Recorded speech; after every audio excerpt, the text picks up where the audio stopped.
Okay. Hi, No re-recording. Hi, Yeah, everybody. Okay. Hello.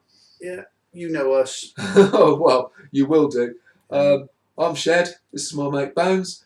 And we're just starting out, seeing what comes of some videos together to try and communicate what we believe is written in the Father's heart and in his Bible. So, take it away, Bones. Yeah, Shabbat Shalom. Let's Shabbat Shalom.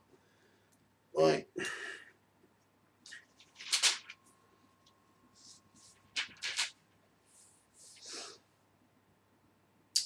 Right, I'll read from Daniel 7:25. And shall speak the words against the Most High, and shall consume the saints of the Most High, and think that he may change times and laws, and they shall be given unto a time and a dividing of time. But the judgment shall sit, and they shall take away the domination, to consume and destroy it unto the end. The kingdom and domination of the greatness of the kingdom and under the whole heaven shall be given to the holy people of the Most High, whose kingdom is an everlasting kingdom, and all the powers shall serve and obey him. Even this is the end of the matter. I, Daniel, have many, what's the word? Cogitations which trouble me, and my countenance was changed in me, and I kept the matter in my own heart. Oh, who's that talking about, Bones? Well, it's talking about the Antichrist changing laws and times. Right. And we know from history that the Roman Catholic Church and Constantine changed laws. Well, they did indeed, didn't they? Yeah. Yeah, absolutely. Didn't they changed the Sabbath, didn't they? Yeah. Yeah. Constantine changed the Sabbath to Sunday. Right. To coincide with his sun worship. That's right. Yeah. And they brought Easter and Christmas in. Yeah, because they were all pagan festivals as well, weren't they? The Romans used to celebrate. Yeah. Yeah, it was sun god worship, wasn't it? Yeah. That's right. Yeah. And they didn't he also forbid the observance of the feasts, the feasts and the Sabbath as well, the true Sabbath, the Saturday Sabbath. Yeah. And it was actually a penalty of death if anybody was caught observing the Sabbath or any of the feasts, wasn't it? Yeah, but they were forced to change. That's right. From the Sabbath to the Sunday. Yeah. And the Romans also used to call the Jews lazy for keeping the Sabbath. That's right. And in fact, that is how the land of Israel, I believe, got to be called Palestine. Because the Romans actually took a Hebrew word, Palestina, and basically called it the land of the Palestine. But Palestine means lazy slob, which is what you've just said. It actually means lazy slob, and it's the word it's the word from which we get the word Philistine. Yeah. And you've probably heard people refer to somebody as a Philistine, and it means a lazy slob or an uncultured person. So yeah, it was the Romans that actually called the land of Israel Palestine, and so the Palestine has always been Israel. So yeah, and it's always been the land owned by the Jews. So yeah, what's next then? Well, it talks about changing laws and days, which is obviously what he's done by changing the Sabbath to Sunday. And there's other laws that have been changed. Yeah, because the Christian Church doesn't have any idea about the feasts that the Creator actually said that we should keep, does it? Do they? I mean, they know a little bit about Passover, but they don't know anything about the other feasts like Shavuot or Pentecost or the Day of Trumpets and the Feast of Tabernacles or anything. Why is that, do you think? Because Constantine didn't want anybody to know about it. Of course. So basically, the church forgot all about them.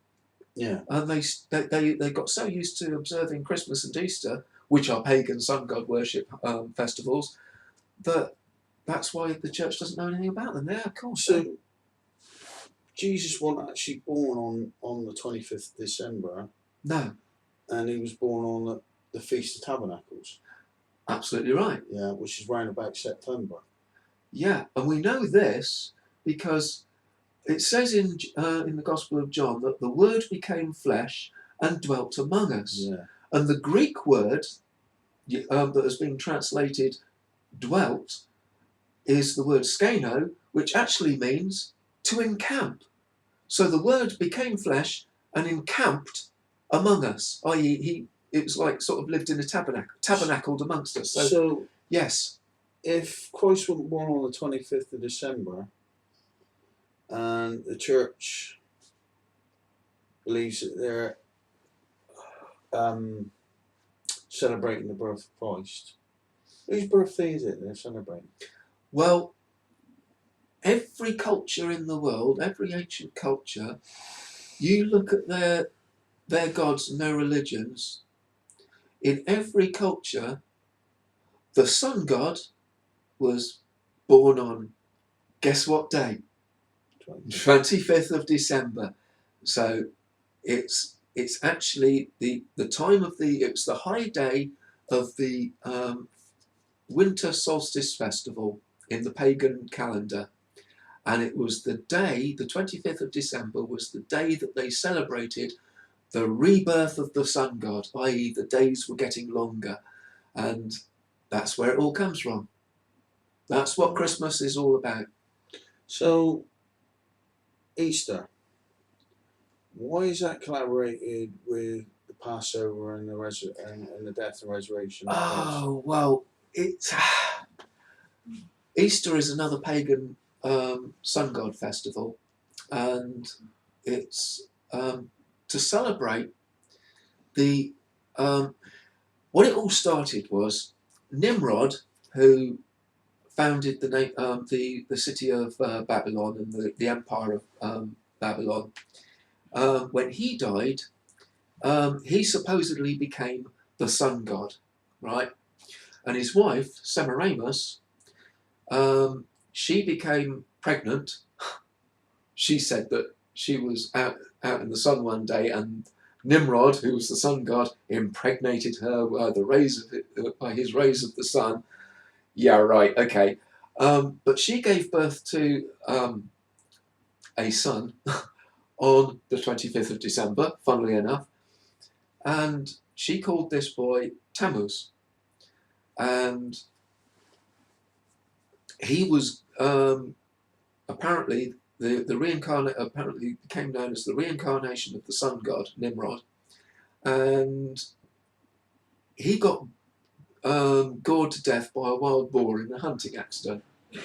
And so every year, people would go through 40 days of weeping for Tammuz, and they would give up a pleasure or luxury in their lives so that Tammuz could have a pleasure and a luxury in the afterlife. Funnily enough, the Christian church now calls that Lent, and it's the 40 days leading up to Easter Sunday, which is always the first Sunday after the vernal or spring equinox each year. And when Semiramis died, she went up to heaven and she was proclaimed as the Queen of Heaven, and the gods sent her back to earth in a giant egg, supposedly, and it fell into the Euphrates River, cracked open, and she came out reincarnated as the sex and fertility goddess Ishtar. And that's how, in our Western world we call her Easter rather than Ishtar. But you can, look up online and look up the ancient Babylonian sun god religions, and Ishtar was the Queen of Heaven. Anyway, Easter, it's disgusting, mate. Absolutely disgusting. Every year, 3-month-old babies would be sacrificed to the goddess Ishtar, and then bird eggs would be dipped in the infant's blood and then offered up to Ishtar as well. And then after those celebrations, after that act of worship, the priests of Ishtar would impregnate virgins on the altar to Ishtar, and then of course the following year at the vernal equinox, the then 3-month-old babies would be sacrificed to Ishtar. And that's why you've got Easter eggs, and they're traditionally coloured red. But anyway, why is it associated with Passover? Well, it's because Passover and Easter, or Ishtar, I'll call it by its proper name, are around about the same time each year, but generally a month apart. And again, the Roman Catholic Church, they did away with they outlawed all the feasts of Yahweh, and they implemented their own, or instituted the pagan feasts of Christmas and Ishtar. And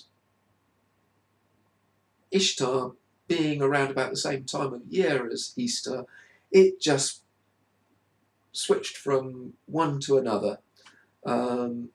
Passover was outlawed, but Easter was encouraged, and it was reassociated with the death and resurrection of the Messiah. But that's how it all came about. Yeah. So Passover is the time when Christ was. He was our Passover lamb. He's our Passover lamb, isn't he? He's the sacrifice for our sin, and to set us free from sin and the hold it had over us. And gosh, that's got a bit heavy just suddenly, hasn't it? Yeah. What else have you got, Burns? Right, let's read another piece of scripture. Matthew 5:17 to 20. Sounds familiar. Yeah.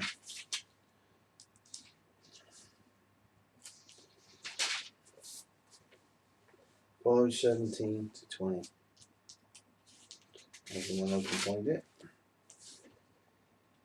This is Jesus Christ, Yeshua HaMashiach, saying, "Think not that I've come to destroy the law or the prophets. I am not come to destroy, but to fulfill them.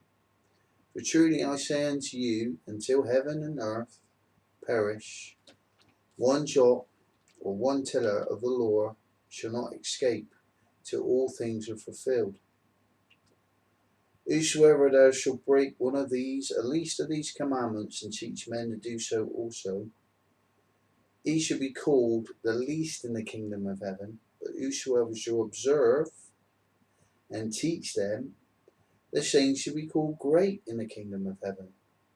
For I say unto you, except your righteousness exceeds the righteousness of the scribes and the Pharisees, you shall not enter the kingdom of heaven." And I'm not going to stop there. I'm going to read Revelations 22. Good man. Revelations 22, verse 14, where it said, "Blessed are they that do his commandments, they might have the right to the tree of life, and they may enter through the gates." Yeah. And I shall also read 14:12, Revelation 14:12.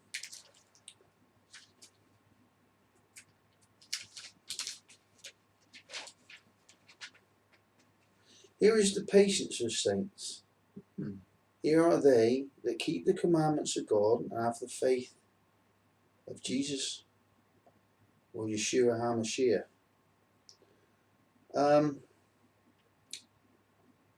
Here is the patience of those that keep the commandments of God. Right? Yeah. Now, and the faith. And the faith. And the faith of Jesus. Yeah. Right? So Here's the patience of those that keep the commandments and have the faith of Jesus or Yeshua. Right? Mm-hmm. They're keeping the commandments out of obedience. Not because they're saved. Not to be saved. No, not to be saved. But out of obedience. Because they are saved. Yeah. Absolutely. And John 14:25. I'll keep my finger on 1 John as well.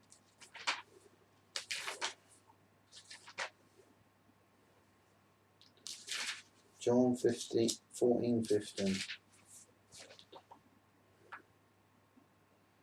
It says, "If you love me, keep my commandments."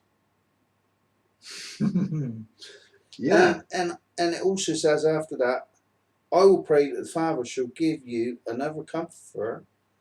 You may abide with you forever, even the Spirit of truth that the world cannot receive, because it seeth him not, neither knoweth him.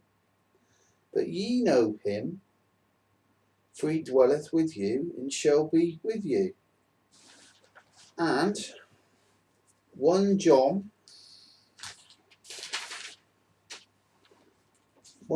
chapter 2.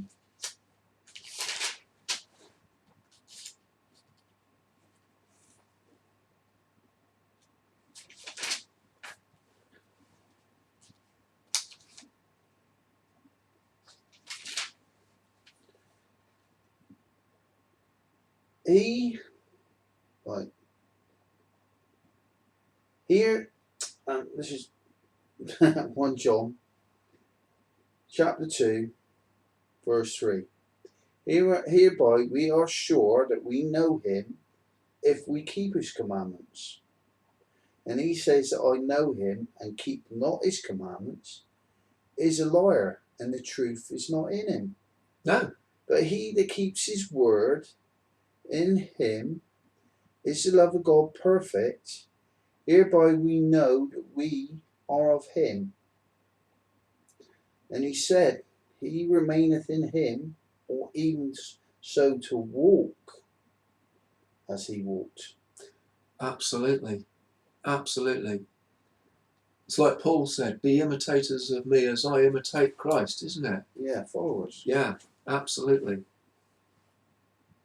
It also goes, "Brethren, I write no new commandment unto you, but an old commandment that you had from the beginning." Yeah. This is an old commandment, that the word which you have heard from the beginning. Again, a new commandment I write unto you, that which is true and in him, and also in you. For darkness is past, and the true light now shineth. And you know what? That actually reminds me of another verse in Hebrews. Yeah. Talking about an old commandment. Oh yeah, that's all right. An old commandment. Yeah, I knocked the mouse on the computer and the screen went blank. So yeah. Bones didn't know what had happened. The screen suddenly went blank and all the picture went, and he freaked out there.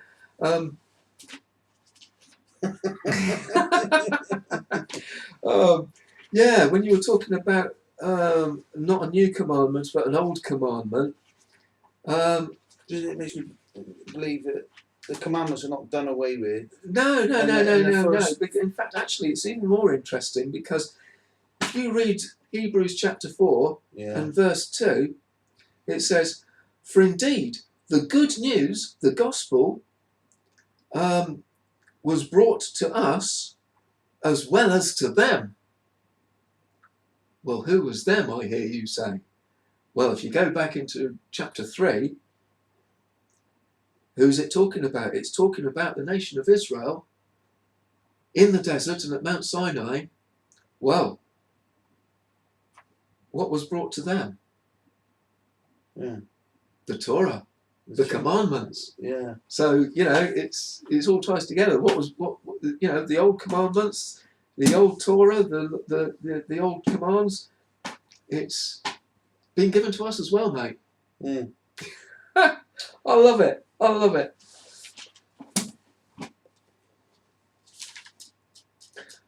Right. That reminds me of another thing. What? Which verse is it in Romans?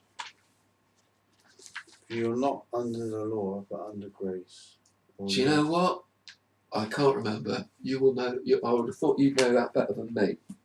But I know which scripture I'm going to and talking about that. Well, I can't understand. If sin is transgression of the law, Yep. right? The law is the Torah. Yep.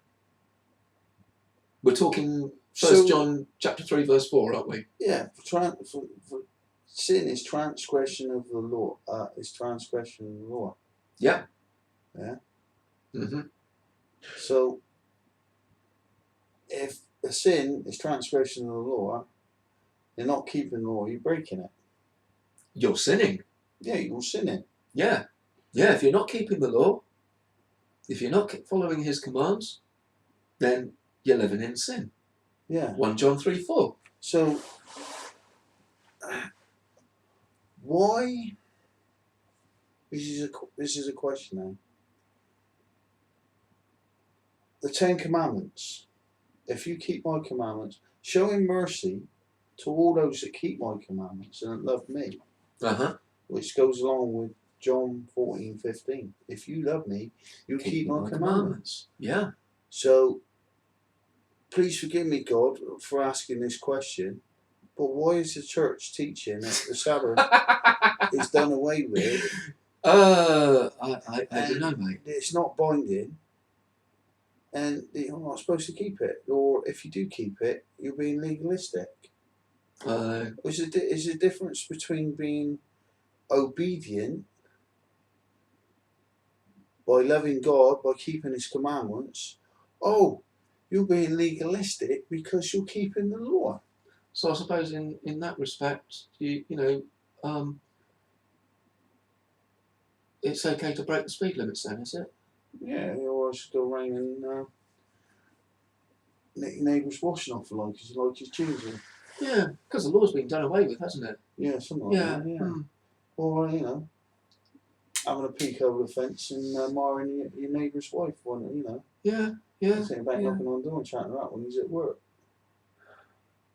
No. That's wrong, isn't it? It's wrong, isn't it? Yeah. It's wrong. It's wrong. Yeah. No, it's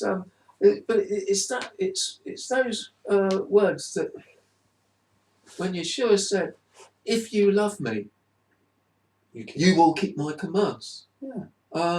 So you can conclude from that if someone isn't keeping his commands, they don't really love him, even if they say they do. No. No. I mean, so the first 4 commandments, if you love God with all your heart, with all your soul, and all your strength, right? That means you don't bow down to any other gods. No. You don't take his name in vain. No. And you don't make graven images. No. And bow down to them. No. And you keep the Sabbath. Yeah. Well, everybody's forgotten the Sabbath, haven't they? It would appear so. And which day is the Sabbath? The 7th day, the Saturday. Saturday. Absolutely. Yes. And Always has been. And Friday's the day. Always will be. It's like if you go over to Israel on a Saturday, people are observing the Sabbath, aren't they? Yeah. Like they always have done. Yeah. But the difference between the Jews and the Christians is they keep the commandments, but they're not saved because it's a works-based salvation. But Christians are saved, but they're not keeping the law. No. So they don't come under the category of Revelations 14:12. No. Here is the patience for the saints that keep the commandments and the faith in Jesus. So, where are they, hey? Yeah, where are they? Shall we leave it there? Let the people let them think on that. Shall we leave it there and come back next week? Yeah, it might be a good idea. Yeah, I reckon so. You've got enough information for a bit of overdrive there, isn't it? Okay. It's probably been a bit longer. We just came into this and thought, well, let's see where it takes us and what happens. And so, anyway, hope you've been blessed by this and maybe challenged. I know it's, this is why we've just been giving out plenty of scripture today, because that's the only thing you can trust. Anyway, from me, shalom. See you next week. Yeah, from me, Shabbat Shalom. Aye. And Cheers, man. have a good week. God bless. Aye. Bless you lots. Cheers, man. See ya. You'll play that back, man.